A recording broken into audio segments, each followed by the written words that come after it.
आजच्या लेक्चरमध्ये आपणाला आधुनिक भारताच्या प्रशासकीय व्यवस्थेची उत्क्रांती कशा पद्धतीने झाली, आधुनिक भारताचं जे प्रशासन आहे ते कशा पद्धतीने निर्माण झालं या संदर्भात चर्चा करायची आहे. मागच्या लेक्चरमध्ये आपण त्याची पार्श्वभूमी समजावून घेतली की प्राचीन कालखंड, मध्ययुगीन कालखंड आणि आधुनिक कालखंड या तिन्ही कालखंडांमध्ये मग प्राचीन कालखंडातलं भारताचं प्रशासन, त्याच्यानंतर मध्ययुगीन कालखंडातलं भारताचं प्रशासन आणि ब्रिटिशांचं आगमन भारतामध्ये झालं. ब्रिटिश सत्तेची पायाभरणी या ठिकाणी झाली आणि मग त्यानंतर भारताच्या प्रशासकीय व्यवस्थेमध्ये होत असलेले बदल हे आपण मागच्या लेक्चरमध्ये त्याचे थोडक्यात आढावा घेतला. आज आपल्याला प्रामुख्याने आधुनिक भारताच्या प्रशासनाची उत्क्रांती आणि त्यामध्ये ब्रिटिश कालखंडाचा वाटा याचा या ठिकाणी प्रामुख्याने विचार करायचा आहे. ब्रिटिशांचं भारतामध्ये आगमन झालं आणि ब्रिटिश सत्तेने भारतामध्ये आपली सत्ता पकड भक्कम करण्यासाठी जे वेगवेगळ्या स्वरूपाचे कायदे केले, ते कायद्यातूनच आजची भारताची प्रशासकीय व्यवस्था उत्क्रांत झालेली आपल्याला बघायला मिळते. आता ब्रिटिश कालखंडातला भारतीय प्रशासकीय व्यवस्थेचा आपण ज्यावेळेस विचार करतो त्यामध्ये प्रामुख्याने त्याच्यामध्ये पण 2 टप्पे पडतात. ते 2 टप्पे कोणते? कारण आधुनिक भारताच्या प्रशासकीय व्यवस्थेमध्ये हे 2 टप्पे समजावून घेणं खूप गरजेचं आहे. 1757ला आपल्याला सगळ्यांना माहीतच आहे की 1757ला प्लाशीची लढाई झाली आणि तेथून खऱ्या अर्थाने व्यापार करण्यासाठी आलेली ईस्ट इंडिया कंपनीने भारतामध्ये प्रत्यक्ष राज्य कारभाराला सुरुवात केली. 1757 ते 1857चा उठाव होईपर्यंत भारतामध्ये ईस्ट इंडिया कंपनीच्या वतीने भारतामध्ये राज्यकारभार चालवला जात होता. ब्रिटिश पार्लमेंटची वास्तविक सत्ता त्यावेळेस भारतामध्ये प्रस्थापित झालेली नव्हती. 1857चा उठाव झाला, भारतातल्या असंतोषाचा तो परिपाक होता. 1857च्या उठावानंतर ब्रिटिश पार्लमेंटने ईस्ट इंडिया कंपनीची सत्ता स्वतःकडे काढून घेतली आणि 1858च्या राणीचा जाहीरनामा, त्याला पॉवर ट्रान्सफर ॲक्ट असं म्हटलं जातं, तर त्याद्वारे ईस्ट इंडिया कंपनीकडून सत्तेचं हस्तांतरण ब्रिटिश पार्लमेंटकडे झालं आणि राणीची सत्ता किंवा ब्रिटिश राजाची सत्ता खऱ्या अर्थाने भारतावरती प्रस्थापित झाली. म्हणजे खऱ्या अर्थाने भारताला ब्रिटिश इंडिया हे नामाभिधान त्यावेळेसपासून प्राप्त झालं. म्हणजे ह्या 2 टप्प्यांमध्ये ब्रिटिश कालखंडातल्या भारताच्या प्रशासकीय व्यवस्थेचा आपल्याला अभ्यास करावा लागतो. आता सर्वप्रथम भारताची जी प्रशासकीय जडणघडण झाली त्या जडणघडणीचं असेल किंवा भारतामध्ये भारताची राज्यघटनेची जी निर्मितीची प्रक्रिया सुरू झाली ती सुरू होत असताना आपण सर्वप्रथम 1773च्या ईस्ट इंडिया 1773च्या रेग्युलेटिंग ॲक्टपासून सुरुवात करतो. कारण भारतामध्ये आधुनिक पद्धतीने निर्माण झालेला सगळ्यात पहिला कायदा जर कोणता असेल तर तो कायदा होता 1773चा रेग्युलेटिंग ॲक्ट. म्हणजे कायद्याद्वारे निर्माण झालेला कायद्याची प्रक्रिया जी आधुनिक जगामध्ये जी आधुनिकीकरणानंतर जी व्यवस्था प्रस्थापित झालेली होती की कायदे कसे असावे त्या पद्धतीने निर्माण झालेला हा भारतामधला पहिला कायदा आपल्याला म्हणावा लागेल. कारण तो कोणाच्या मर्जीने तयार झालेला नव्हता, तर तो आपण बघतो की कायदेमंडळाद्वारे निर्माण झालेला तो कायदा 1773चा रेग्युलेटिंग ॲक्ट. आता हा रेग्युलेटिंग ॲक्ट ईस्ट इंडिया कंपनीच्या कारभारावरती प्रशासन जे भारतामध्ये त्यांनी निर्माण केलेलं होतं त्यांच्या कारभारावरती खऱ्या अर्थाने नियंत्रण ठेवण्यासाठी ब्रिटिश पार्लमेंटने मंजूर केलेला होता. ह्या कायद्याचं महत्त्वाचं वैशिष्ट्य म्हणजे बंगालचा गव्हर्नर होता त्याला गव्हर्नर जनरल हे त्या ठिकाणी त्याला पदवी देण्यात आली आणि मुंबई आणि मद्रास प्रांताच्या गव्हर्नरवरती नियंत्रण ठेवण्याची जबाबदारी त्याच्यावरती सोपवण्यात आली.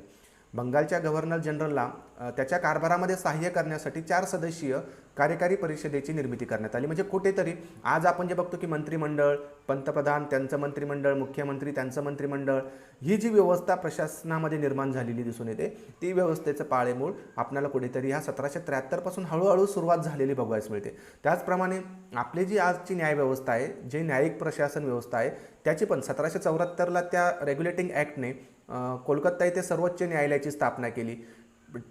म्हणजे त्याचं कार्यक्षेत्र सीमित स्वरूपाचं असेल पण जी भारताची न्याय यंत्रणा व्यवस्था, आधुनिक भारताची न्याय व्यवस्था जी निर्माण झाली ती कुठेतरी तिची पण सुरुवात, पायाभरणी ह्या 1773च्या ॲक्टमध्ये झालेली आपणास बघायला मिळते. म्हणजे भारताच्या प्रशासनाच्या विकासक्रमामध्ये आधुनिक भारताच्या प्रशासनाच्या विकासक्रमामध्ये त्याची जी सुरुवातीची प्रक्रिया आहे ती समजावून घेत असताना आपल्याला असं जाणवतं की त्याची सुरुवात 1773च्या रेग्युलेटिंग ॲक्टमध्ये झाली आणि 1773मध्ये जो पहिला गव्हर्नर जनरल वॉरन हेस्टिंग्ज याला पहिला गव्हर्नर जनरल म्हणून ओळखलं जातं. म्हणजे अशा पद्धतीने आपण जर बघितलं तर आधुनिक भारताच्या प्रशासकीय व्यवस्थेमध्ये ब्रिटिशांनी जो कायदा केला 1773चा, हळूहळू त्या कायद्यांमध्ये सुधारणा होत होत आजची भारताची प्रशासकीय व्यवस्था आपणाला विकसित झालेली दिसून येते. 1773चा रेग्युलेटिंग ॲक्ट, त्याच्यानंतर मग आपण बघतो की 1833चा चार्टर ॲक्ट. या चार्टर ॲक्टचा फायदा की ब्रिटिशांनी ह्यामध्ये अशा तरतुदी केल्या की ब्रिटिशच्या नियंत्रणाखाली जे भारतातला भूप्रदेश होता, ब्रिटिशांनी जो भारताचा भूप्रदेश जिंकून घेतलेला होता, त्या सर्व भूप्रदेशावर प्रथमच ब्रिटिशांची सत्ता प्रस्थापित झाली.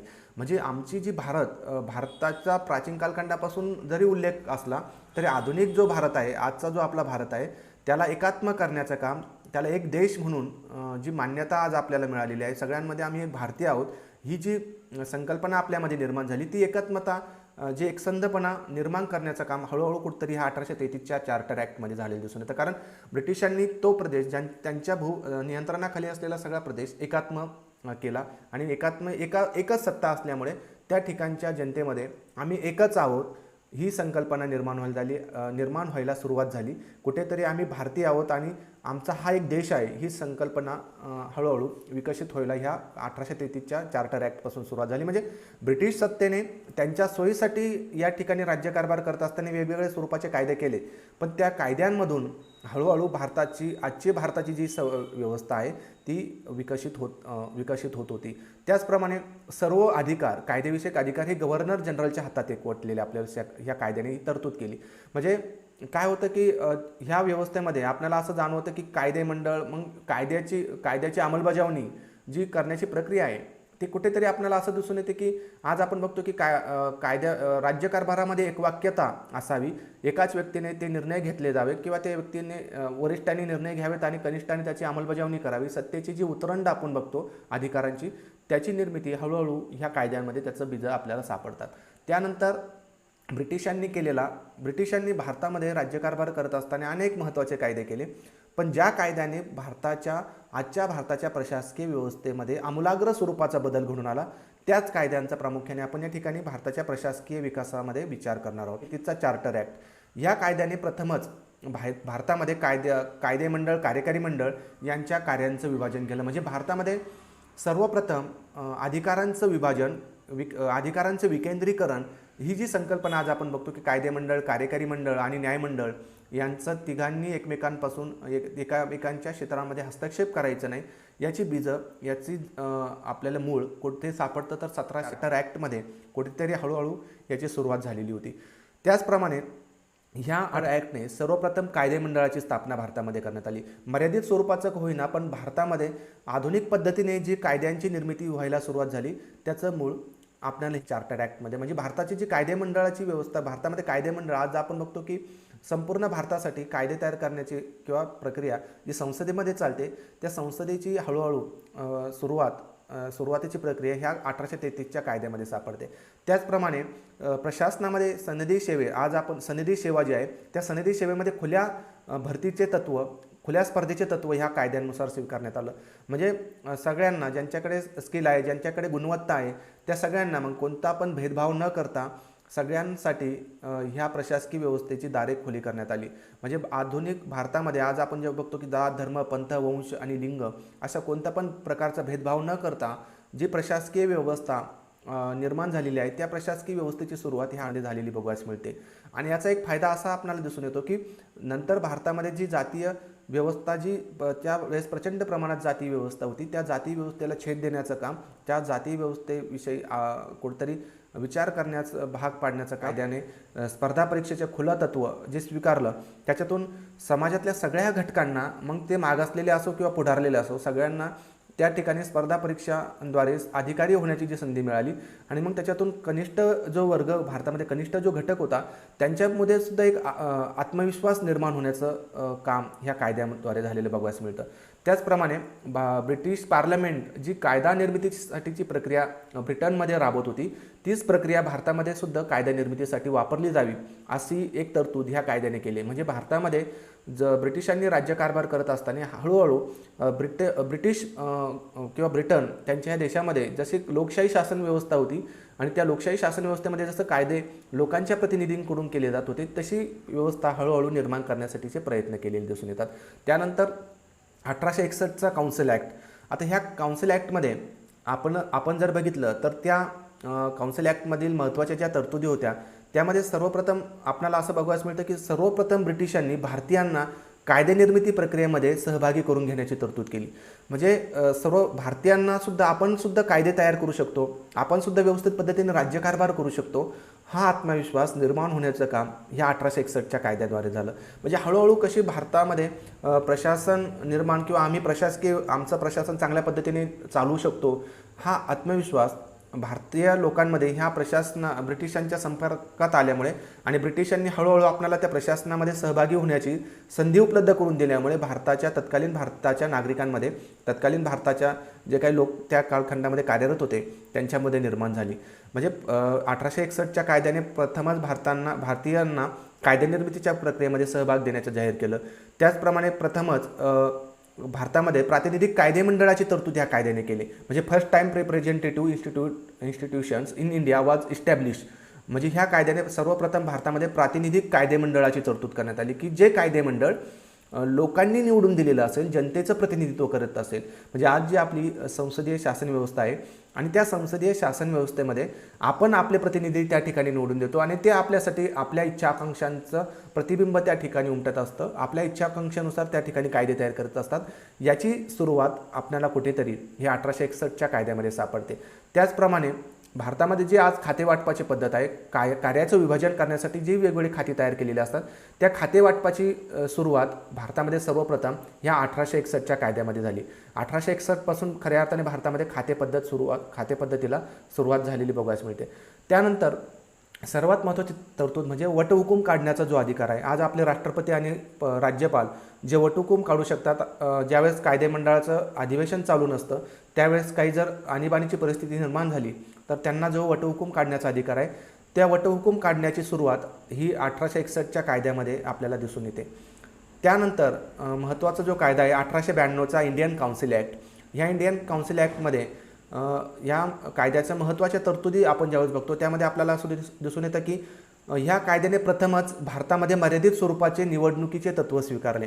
म्हणजे भारतीयांना निवडणूक प्रक्रियेचा अनुभव ज्या कायद्याने सर्वप्रथम आला तो कायदा म्हणजे 1892चा इंडियन काउन्सिल ॲक्ट. म्हणजे निवडणुकीद्वारे सरकार निवडायचं कसं याचं शिक्षण भारतीयांना मिळण्याची जी अल्प प्रमाणात का होईना सुरुवात ही 1892च्या कायद्यामध्ये झालेली आपणास बघायला मिळते. त्याचप्रमाणे अंदाजपत्रकावर चर्चा करण्याचा अधिकार, त्यावर प्रश्न विचारण्याचा अधिकार या कायद्याने भारतीयांना प्राप्त झाला. म्हणजे भारतीयांना म्हणण्यापेक्षा की भारताच्या जे काय ठराविक लोक त्या ठिकाणी कार्यरत होते, ज्या ठराविक मुठभर लोकांना त्या ठिकाणी जी संधी मिळाली होती, पण त्याचा परिणाम असा झाला की एक आत्मविश्वास भारतीय लोकांमध्ये निर्माण व्हायला सुरुवात झाली की आम्ही सुद्धा चांगल्या पद्धतीने राज्यकारभार करू शकतो. आमच्या देशासाठी जे अंदाजपत्रक तयार केलं जातं त्या अंदाजपत्रकावरती लक्ष ठेवण्याची जबाबदारी आमच्यावरती आहे आणि मग ते कशा पद्धतीने अंदाजपत्रक तयार होतं, कशा पद्धतीने त्याचा ब्रिटिश सरकार गैरवापर करतं. मग या ठिकाणी भारतीय लोकांनी प्रश्न विचारायला सुरुवात केली, त्याच्यावरती चर्चा करायला सुरुवात केली आणि मग त्याद्वारे आपण सुद्धा व्यवस्थित पद्धतीने ब्रिटिश सरकारच्या कारभारावरती कशा पद्धतीने लक्ष ठेवायचं ही एक सुरुवात त्या 1892च्या कायद्यामध्ये झालेली आपणास बघायला मिळते. त्याचप्रमाणे केंद्रीय कायदेमंडळामध्ये बिगर सरकारी सदस्य संख्येत वाढ करण्यात आली. बिगर सरकारी सदस्य म्हणजे जे सदस्य लोकांचं प्रतिनिधित्व करतात, सरकारी कार्यांव्यतिरिक्त जे बिगर सरकारी सदस्य असतील, जे लोकप्रतिनिधी असतील त्यांच्या सदस्य संख्येमध्ये वाढ करण्यात आली. म्हणजे हळूहळू कुठेतरी भारताच्या लोकशाही व्यवस्थेकडे ही वाटचाल असलेली आपणास बघायला मिळते. म्हणजे अशा पद्धतीने ब्रिटिशांनी जरी त्यांच्या स्वार्थासाठी कायदे केले, पण ते करत असताना त्यांनी ज्या सुधारणा केल्या त्या सुधारणांमुळे आजची भारताची प्रशासकीय व्यवस्था कुठेतरी आकार त्यावेळेस घेत असताना आपणास बघायला मिळते. त्यानंतर सर्वात महत्त्वाचा पुढचा जो कायदा आहे 1909चा मोर्ले मिंटो कायदा, त्याला इंडियन काउन्सिल ॲक्ट किंवा 1909चा मोर्ले मिंटो कायदा म्हणून ओळखला जातो. या कायद्यामध्ये ज्या महत्त्वाच्या तरतुदी केल्या त्या तरतुदी बघत असताना आपल्याला असं जाणवतं की ह्या कायद्याने केंद्रीय व प्रांतीय कायदेमंडळाच्या सदस्य संख्येत वाढ केली. ही वाढ करत असताना ही सदस्य संख्या 16वरून 69 इतकी करण्यात आली. म्हणजे केंद्रीय व प्रांतीय कायदेमंडळामध्ये भारतीयांना मोठ्या प्रमाणावरती सहभागी होण्याची संधी हळूहळू त्यामुळे मिळायला सुरुवात झाली. त्याचप्रमाणे कायदेमंडळामध्ये सदस्यांची निवड करण्यासाठी निवडणुकीची पद्धत स्वीकारण्यात आली. म्हणजे नियुक्ती करण्यापेक्षा निवड पद्धत, म्हणजे लोकांमध्ये म्हणजे लोकप्रतिनिधी लोकांकडून निवडले जावेत याची हळूहळू सुरुवात कुठेतरी ह्या कायद्यामध्ये आपल्याला झालेली बघायला मिळते. ह्या कायद्याचा एक दोष किंवा ह्या कायद्याने पुढे जो दूरगामी स्वरूपाचा परिणाम भारताच्या इतिहासामध्ये घडवला तो म्हणजे ह्या कायद्यामध्ये सेपरेट इलेक्टोरल फॉर मुस्लिमांना स्वतंत्र प्रतिनिधित्व देण्यात आले आणि ह्या स्वतंत्र प्रतिनिधित्व देण्यात आले त्याच्यामुळे पुढे जातीय प्रतिनिधित्वाच्या मागणीने जोर धरला आणि भारताच्या फाळणीचा पाया प्रामुख्याने ह्या कायद्याने घातला गेला, कारण मुस्लिमांना स्वतंत्र प्रतिनिधित्व दिल्याने अलगतावाद वाढीस लागला आणि त्यातूनच पुढे खऱ्या अर्थाने भारतामध्ये जी स्वतंत्र पाकिस्तानची मागणीने जोर धरला त्याचं मूळ आपल्याला ह्या कायद्यामध्ये सापडतं. म्हणजे 1947ला जरी भारताची फाळणी झाली असली तर 1947ला झालेल्या भारताच्या फाळणीचं मूळ आपणाला ह्या 1909च्या कायद्यामध्ये सापडतं. 1909च्या कायद्याने जर मुस्लिमांना स्वतंत्र जातीय प्रतिनिधित्व दिलं नसतं स्वतंत्र, तर पुढे जाऊन कदाचित भारताची फाळणी पण झाली नसती. पण जर आणि तरला या ठिकाणी काही अर्थ नसतो. पण ज्यावेळेस आपण इतिहासाचा अभ्यास करत असतो त्यामध्ये ज्या काही सुधारणा झाल्या त्या लक्षात घेत असताना आपल्या इतिहासाला किंवा आपल्या वर्तमानाला जी काही कलाटणी मिळाली ती पण समजावून घ्यावी लागते. म्हणून 1909च्या कायद्यामध्ये जी जातीय प्रतिनिधित्वाची मुस्लिमांना संधी मिळाली आणि त्याच्यातूनच हळूहळू काय झालं की पुढे जाऊन भारताच्या फाळणीची चर्चा प्रामुख्याने पुढे आलेली दिसून येते. त्यानंतर 1909चा मॉन्टेस्क्यू चेम्सफर्ड सुधारणा कायदा. आता ह्या मॉन्टेस्क्यू चेम्सफर्ड सुधारणा कायद्याने आजच्या भारताच्या प्रशासकीय व्यवस्थेमध्ये कोणत्या स्वरूपाचे बदल झालेले दिसून येतात किंवा आजच्या भारताच्या प्रशासनामध्ये कोणत्या स्वरूपाची आमूलाग्र स्वरूपाची भर घातलेली आपणास बघायला मिळते, तर ते आपण प्रामुख्याने बघूयात. तर जो मॉन्टेस्क्यू चेम्सफर्ड सुधारणा कायदा केला त्या कायद्यामध्ये भारताच्या कायदेमंडळाला कार्यकारी मंडळापासून स्वतंत्र ठेवण्यात आले. म्हणजे आजची जी भारताची प्रशासन व्यवस्था आपणास बघायला मिळते की कायदेमंडळ हे कार्यकारी मंडळापासून अलग असावं. कायदेमंडळ, कार्यकारी मंडळ आणि न्यायमंडळ यांनी एकमेकांपासून स्वतंत्र राहून एकमेकांच्या कारभारात हस्तक्षेप न करता एकमेकांना सहकार्य करून कारभार करावा याची ही जी तरतूद आहे ती तरतूद कुठेतरी आपल्याला ह्या कायद्यामध्ये असलेली बघायला मिळते. त्याचप्रमाणे केंद्रीय कायदेमंडळामध्ये द्विगृही कायदेमंडळ पद्धत स्वीकारण्यात आली. म्हणजे आज आपण जे बघतो की आपल्या संसदेची 2 सभागृह आहेत, एक लोकसभा आणि राज्यसभा, अशी द्विसभागृहाची जी पद्धत आहे, म्हणजे ही पद्धत हळूहळू याची जी सुरुवात होती ती आपल्याला ह्या कायद्यामध्ये निर्माण झालेली बघायला मिळते. त्याचप्रमाणे प्रांतांमध्ये एकगृही कायदेमंडळ पद्धत ठेवण्यात आली, परंतु त्यातील प्रतिनिधींची संख्या वाढवण्यात आली. म्हणजे प्रांतांमध्ये लोकांना राज्यकारभार प्रांतांमध्ये जे कायदेमंडळ निर्माण करण्यात आली त्या प्रांतांमधल्या कायदेमंडळामध्ये लोकांना हळूहळू राज्यकारभार करण्याचे शिक्षण मिळायला सुरुवात झाली. त्याचप्रमाणे प्रांतामध्ये द्विदल पद्धतींचा स्वीकार करण्यात आला. आता द्विदल पद्धती म्हणजे काय, तर खात्यांची राखीव आणि सोपीव अशी 2 प्रकार करण्यात आले आणि त्यामधली जी काही महत्त्वाची खाती होती ती खाती राखीव खाती ती गव्हर्नर जनरलच्या हातात आली होती आणि जी बिगर महत्त्वाची खाती होती ती भारतीय लोकांकडे सोपवण्यात आली. पण काही का असेना ह्या कायद्यामुळे एक फरक असा झाला की भारतातल्या लोकांना, लोकप्रतिनिधींना ज्यावेळेस ह्या खात्यांमध्ये मंत्री म्हणून काम करण्याची संधी ज्यावेळेस मिळायला लागली त्यावेळेस त्यांच्यामध्ये एक आत्मविश्वास निर्माण व्हायला लागला की आपण सुद्धा चांगल्या पद्धतीने राज्यकारभार चालवू शकतो आणि त्याच्यातूनच आपण आपल्या भारताला स्वातंत्र्य मिळवू, आपण स्वतःचा राज्यकारभार आपण करावा, ही एक प्रेरणा हळूहळू या ब्रिटिशांच्या सुधारणांमधूनच आपणाला मिळत गेली. त्यानंतर या कायद्याने भारतात जबाबदार शासन पद्धती आणि लोकशाहीचा प्रयोग सुरू झाला. जे काही अधिकार प्रांतांना दिले गेले त्याच्यामध्ये आपल्याला असं बघायला मिळतं की खरी सत्ता गव्हर्नर जनरलच्या हातातच होती. जरी गव्हर्नर जनरलच्या हातात असली तरी भारतीयांना जी एक राज्यकारभाराची शिकवण एक त्याच्याद्वारे मिळत गेली, त्यामुळे पुढच्या भारताच्या स्वातंत्र्यानंतर आम्ही चांगल्या पद्धतीने राज्यकारभार करू शकतो ही एक प्रेरणा भारतीयांना हळूहळू ह्या कायद्यामुळे मिळाली, एक आत्मविश्वास त्या कायद्यामुळे प्राप्त झाला. त्यानंतर 1935चा जो कायदा आहे हा 1935चा कायदा भारताच्या किंवा आजची भारताची जी राज्यघटना आहे त्या दृष्टिकोनातून पण खूप महत्त्वाचा आहे. भारतीय राज्यघटनेचे जे अभ्यासक आहे सुभाष कश्यप हे 1935च्या कायद्याविषयी असं म्हणतात की आत्ताची जी भारताची राज्यघटना आहे त्या भारताच्या राज्यघटनेमध्ये 75% भाग हा 1935च्या कायद्यामधला असलेला आपणास बघायला मिळतो की 1935च्या कायद्याने ज्या तरतुदी केल्या त्या कायद्यांचा बहुतांश प्रभाव आजच्या भारतीय प्रशासकीय व्यवस्थेवरती असलेला आपणास बघायला मिळतो. तर 1935च्या या कायद्यामध्ये कोणत्या स्वरूपाच्या सुधारणा प्रामुख्याने या ठिकाणी केल्या त्या आपण बघूयात.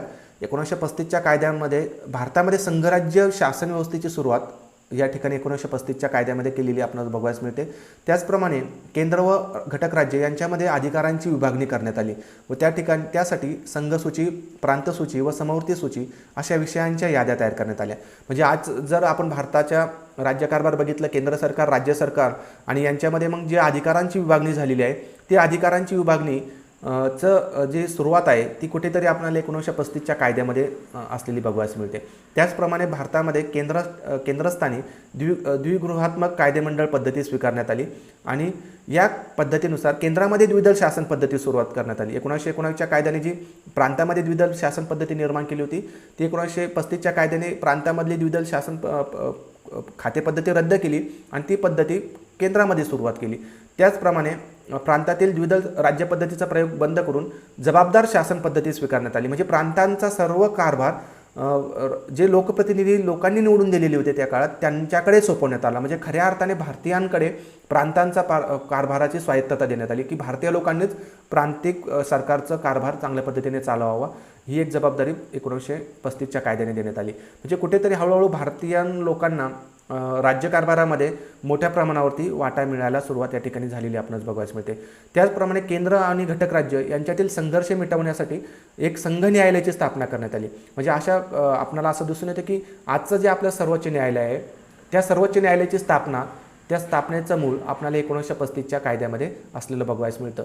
म्हणजे खऱ्या अर्थाने आपण जे बघतो की ब्रिटिशांनी जे काही वेगवेगळे कायदे केले, भारतामध्ये प्रशासन चालवत असताना, भारतामध्ये राज्यकारभार करत असताना त्यांच्या हितासाठी जे वेगवेगळ्या स्वरूपाचे कायदे केले, पण ते कायदे करत असताना त्यांनी या ठिकाणी एक लोकशाही पद्धतीने ते कायदे तयार करण्याचा प्रयत्न केला. कुठेतरी भारतामध्ये एक लोकशाही शासन व्यवस्था निर्माण व्हावी या दृष्टिकोनातून त्या कायद्यांची निर्मिती केली. म्हणजे जरी त्यांचा उद्देश हा भारताचं शोषण करणे हा असेल, पण ते करत असताना सुद्धा त्यांनी भारतामध्ये लोकशाही शासन व्यवस्था, भारतामध्ये लोकांचं प्रातिनिधिक शासन व्यवस्था यासारखे जे प्रयोग केले, त्यामुळे आज जे भारतामध्ये लोकशाही शासन व्यवस्था निर्माण झाली ती व्यवस्थितपणे रुजली आणि व्यवस्थित पद्धतीने अजूनही ती चालू आहे.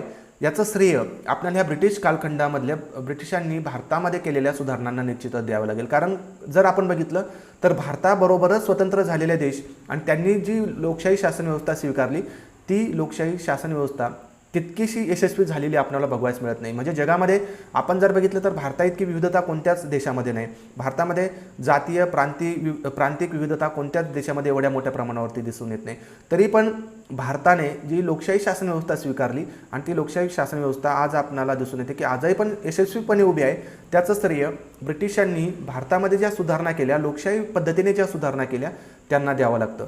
तर ठीक आहे, अशा पद्धतीने आपणाला भारताच्या प्रशासकीय व्यवस्थेचा अभ्यास करत असताना ब्रिटिश कालखंडामध्ये प्रामुख्याने आधुनिक भारताच्या प्रशासनाच्या विकासाला कशा पद्धतीने सुरुवात झाली आणि आधुनिक भारताचा प्रशासकीय व्यवस्था ब्रिटिश कालखंडामध्ये कशी हळूहळू विकसित होत गेली आणि आजचं भारताचं जे प्रशासन आहे त्या प्रशासनावरती कशा पद्धतीने त्या ब्रिटिश कालखंडातल्या प्रशासकीय व्यवस्थेचा प्रभाव असलेला आपणास बघायला मिळतो, याचा थोडक्यात आपण या ठिकाणी आढावा घेतला. ठीक आहे.